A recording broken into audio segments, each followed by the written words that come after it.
If you do any type of work on the go, whether you're on a plane or a train, or even if you go to a cafe or a library in order to meet a deadline, get some work done, then this scenario probably sounds really familiar. You go there, you set up your laptop, and there's a bunch of noise around you. You can't really concentrate. There's a lot of distractions. Or you run into the problem where you're working on your laptop and you're kind of nervous that other people are watching what you're doing. You don't really like that invasion of privacy. So what is the solution to allow you to go and travel and be in all these places, but at the same time have a distraction-free environment? Well, that's what I'm going to talk about in this video, because what I've started doing is not bringing a laptop with me at all. What I'm doing when I'm traveling, working in a public space, or even if I just want a distraction-free environment, is I'm bringing a 3-piece setup with me. The first piece is the VITURE XR Beast glasses. I bring these with me. I also sometimes bring my VITURE XR Luma Pros. Both glasses are fantastic. There is a new version of the Luma Pros coming out that I'm very excited to look at. That probably would be the best solution. If I get a pair of those, I'll review them here on the channel. But the Beast glasses are fantastic. So are the Luma Pros. But I only need one pair. So I bring one pair of the glasses with me. That's the first item. The second item I bring with me is a little foldable keyboard. And this keyboard allows me to have a full-size keyboard. It allows me to have a trackpad. But what am I using for compute? I'm not going to attach it to my phone, which I certainly could do. I actually use the VITURE Neckband Pro, which is a complete computer that provides power to the glasses, connects to the keyboard, and gives me a complete compute environment, a complete productivity suite. And the cool thing about it is that it's very portable and it's very powerful. It has a lot of features. We'll go through those. It's also very private. I don't know about you, but I don't really like when I'm working in a coffee shop and I have a laptop screen in front of me and people can come by and they can look at what I'm working on, and maybe I'm working on some financial information, or maybe I'm working on a presentation that is somewhat confidential, or I just don't want the whole world to see it while I'm working on it. Privacy is very important, which actually brings us to today's sponsor, Venice AI. A lot of times when we have an environment where we're working with artificial intelligence, we want to ask questions and have conversations with the artificial intelligence without it being used to train the public models, without it being used to capture what I'm thinking about and sharing it with its own model for training with other people potentially. I want to keep that private. And Venice AI has a lot of features that allow me to have private, anonymous, and uncensored AI. Let's take a quick look. Venice AI is a very interesting AI solution because it allows me to use many different models in a way that's private, secure, uncensored. So for example, here I am in a chat. I can choose from multiple different text models for all of the different things that I might want to do with AI. And what I really like about Venice AI is that I pay a monthly fee for it and I get a number of credits that I can use across multiple different AI solutions. And if I'd like to buy more credits and work with a specific solution to more depth, I can choose what I want to work with, when I want to work with it, and how much I want to work with it. I don't have to go and buy a whole bunch of different AI solutions, subscriptions and such. I can do everything through this one portal. So you can see here, there are absolutely tons of different text-based solutions here. So I have things like Claude in here, I have Grok, I have ones that you'd recognize, some ones that are a little bit more specialized in here as well.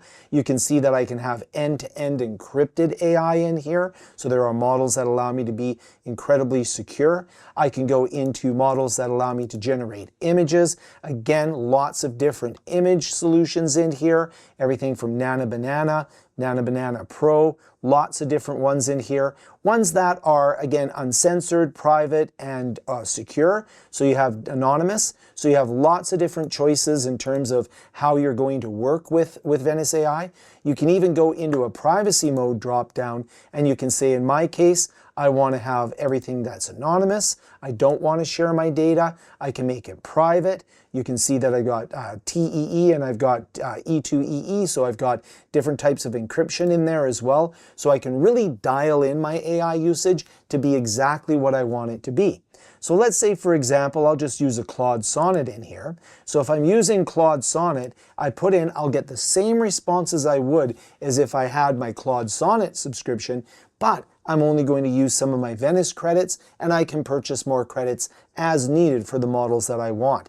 It's a very powerful solution that allows me to control my AI instead of allowing everything I'm doing with AI to be used to train other people's models and to share my information. Thank you very much, Venice AI, for sponsoring the video. You can scan the QR code and I'll put links down below so you can try it out for yourself. So now that we've seen the 3 hardware components of creating my private distraction-free environment, how exactly do they work? The foundation of my productivity solution is the Neckband Pro.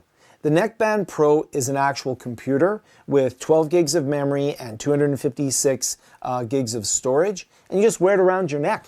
You've got a full computer around your neck, and then all you have to do is attach it to your glasses. There's a little USB adapter there for the magnetic connector, and that's it.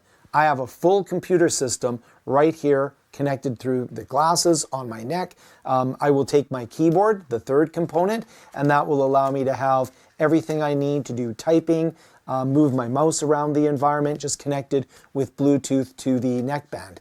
Now what's really cool here is the neckband is actually powering the display on the glasses. And the display on the glasses is just amazing.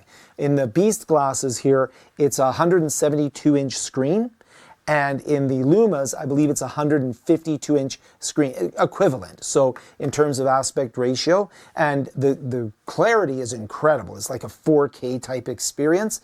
They are little mini OLED screens in there. So the tech specs kind of become difficult to convey exactly because obviously it's not a 172-inch screen. It's the equivalent of a 172-inch screen. And obviously it's not 4K. It's the equivalent or the experience of a 4K environment. And I can vouch for that. They're fantastic glasses that way.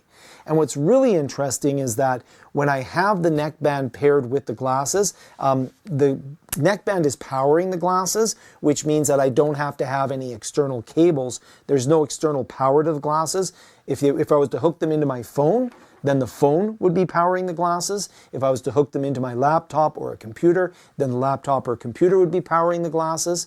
It does mean that if I am using everything pretty at an intense level, I usually get about 90 minutes to 2 hours on the neckband, depending on what I'm doing with it. So I sometimes will bring a portable battery with me, portable power bank with me, which I usually bring anyways because I'll want one for my phone if I run out of power. And VITURE actually makes a portable power bank. This is beyond a portable power bank. This actually is a game dock, so I can actually hook up my Nintendo Switch to this. I could have 2 pairs of glasses connected to this, so it's more than just a portable battery, but I can use it as a portable battery. So it gives me a lot of additional charge if I intend to be out for a longer period of time. Maybe I'm going to the cafe for 4 hours instead of just a couple hours. But, you know, take a break sometimes too. But the idea behind this is that with this setup, I now have the ability to have my complete computer around my neck and my glasses. The glasses themselves have a lot of different features. The Beast glasses have the buttons on the arms themselves. You can adjust the arms. There's a lot that you can do in order to tailor them exactly for your environment. Again, because I'm using this mostly for a productivity environment, the things that matter to me are the ability to do things like fix the screen in place. So you have the ability to just double click a button and boom, it locks it. You toggle through modes, locks it in one fixed position. Even if I move away, I come back and the screen is there, or I can have it smooth follow with me as I go along. And the nice thing about the Beasts is that it does have the ability to create the inserts for the optics. So this particular pair, I've got glasses in there. So I actually have my prescription on the inserts that are in there. So they're matched exactly to my prescription.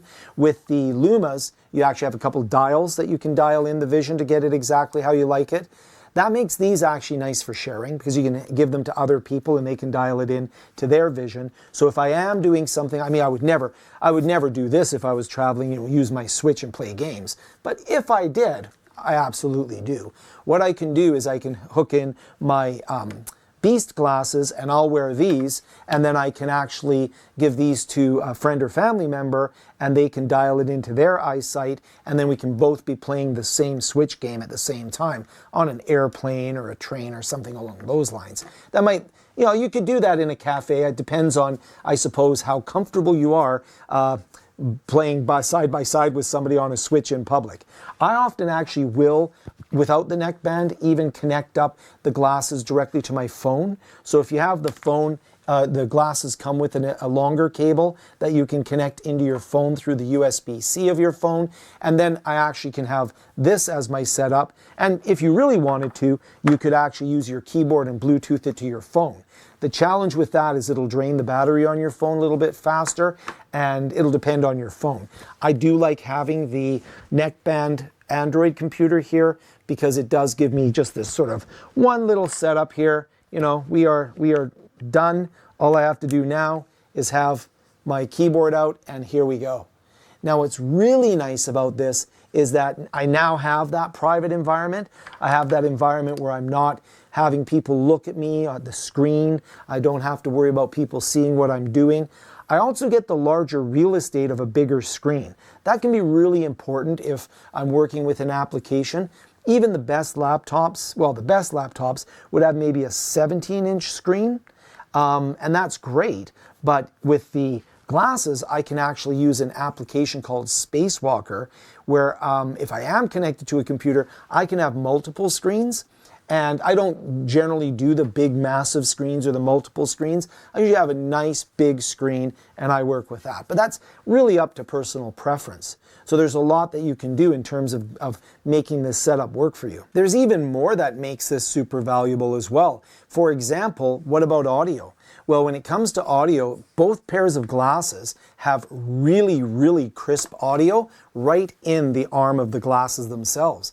This means that if I am wearing these glasses in public, I have open ear, but I can hear everything from the audio coming through the arms of the glasses. And it's a really nice audio setup. It's actually Harman Kardon. I hope I'm pronouncing that right, but it's really crisp audio. What's really nice about it is I can adjust the audio and nobody around me can hear what I'm listening to unless I really crank it up. But generally, if I'm about the mid-range down, halfway and up, there might be a little bit of bleed out. But if it's halfway down, it's very, very quiet to those people around you. That's perfect for things like a library where you might want to watch an instructional video and you can listen to it without disturbing people around you, without them even hearing you. But again, because I have the open ear, I can hear what's happening around me. So if, for example, I'm in an airport or if I'm waiting for an announcement, I can hear that announcement without having something stuck in my ear or without having to worry about missing the audio around me. Or if somebody comes up and says, "Hey man, what are those cool glasses?" I can hear them say that and decide whether or not I'll respond. The same actually applies for my vision. So you would think that if I'm wearing a screen on my face that I wouldn't be able to see beyond and what's happening in my surroundings.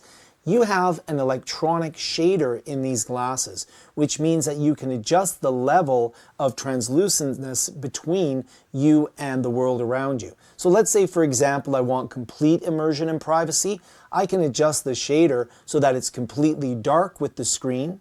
Or if I want to be able to still see my surroundings around me, I can adjust the shader so that it's a little bit lighter, and you can adjust the level. This is really important from a safety standpoint. Let's say I was on a public train or something. I might want to have the shader down a little bit so I can still see people moving around me as if I was wearing a pair of sunglasses with a big screen in the middle. Or if it's something where I do want that complete immersive experience, I want the complete privacy, I can load the shader so that it's really quite dark. But let's take a look at a couple of things, because not everything in the world is going to be perfect, and there are a couple of things that I would like to see in maybe future editions of the glasses, or maybe just the little things that I have to adjust my behaviors around. So with the Beast glasses, the only thing that I could really say is a little bit frustrating, not frustrating, but that you have to deal with, is that sometimes when you lock the screen in place, it will drift over time.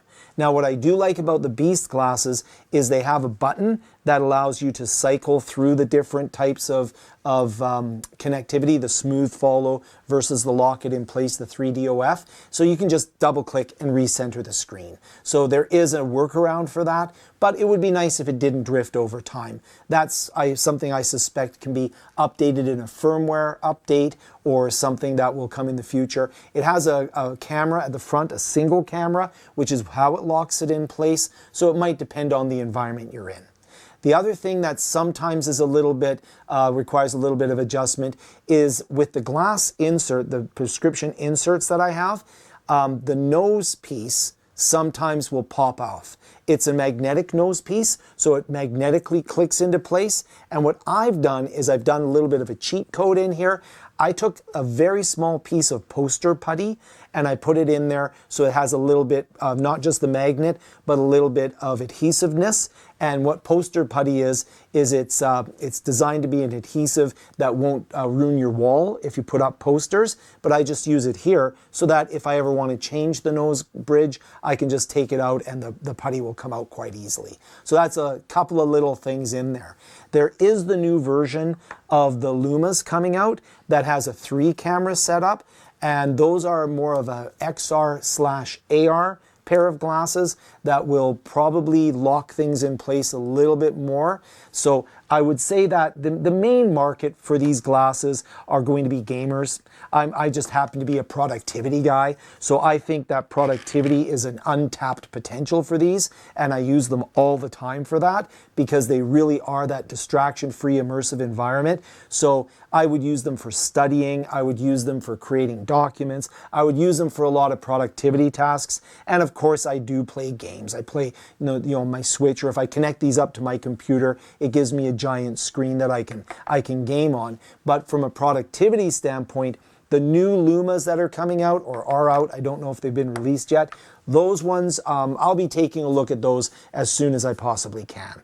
So if you're interested in a couple of things, if you're interested in seeing more reviews of the glasses that I have or glasses in the future, just comment down below. I'm more than happy to go through those. I'm really enjoying this wearables market. I think that there's a lot of potential in it. It's a real step up from some of the other solutions that I've seen. The VITURE glasses in particular are really high quality, really dialed in. They've done a fantastic job with these glasses, and I'm constantly seeing improvements with each new model they bring out, but also just the glasses themselves with things like firmware updates, software updates as time goes on, and just right out of the box, they're fantastic. So I'm very interested in your comments. Thank you so much for watching. Oh, we do have memberships here on the channel as well, which is a great way to help support the channel. If you'd like to see more reviews, it helps us get equipment and that type of stuff.